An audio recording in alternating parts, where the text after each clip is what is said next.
О новостях культуры. Сегодня в Казани завершается 32-й международный оперный фестиваль имени Федора Шаляпина. Традиционный гала-концерт – это кульминация праздника музыки и вокальных возможностей приглашенных мастеров из России, Европы и Америки.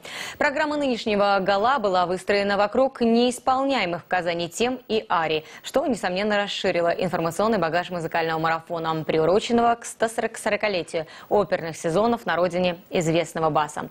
Подробнее в итоговом материале Дмитрия Пивоварова.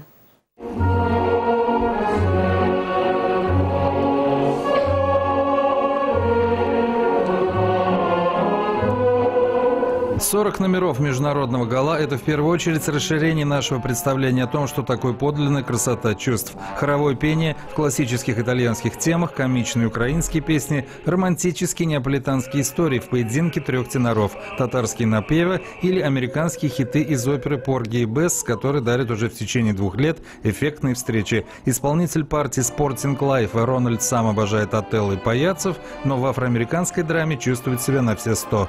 Porgy and Bess is it's a fantastic piece. Не скрою, что люблю оперы, в которых пою сам. Отелло паяться — это хорошо, но Порги и Бесс — это великая вещь. Когда мы ехали в Казань, немножко волновались, ведь у вас сильный оркестр и совершенно драйвовый хор. You have to be so much more.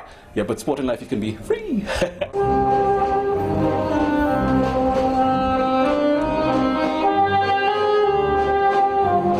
Самый ценный в этом гала — выстроенность номеров. Это плод работы режиссера Валерия Раку, в прошлом экс-главного режиссера оперного театра маэстро Рената Салаватова и Марка Боэми. И, как всегда, безупречного хора под руководством Любови Дразниной, что можно смело назвать визитной карточкой нынешнего театра. Это то, что называется стабильностью. А вот некоторых гостей приходится открывать заново. Люди платят хорошие деньги за то, что они слушают оперу, ходят на спектакли.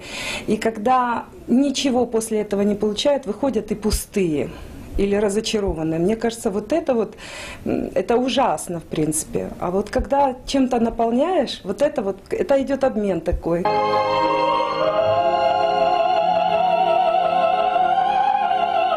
Разум и чувства – это то, что движет сегодня миром исполнительства. В музыкальном жанре это особое состояние души. Мы же сегодня в одной стране, через 2 дня в другой. Это надо быть сейчас очень мобильным, ярким, хорошо поющим, не болеющим певцом. И сейчас время сумасшедшее. Вы знаете, я вообще удивляюсь многим певцам, как они это выдерживают.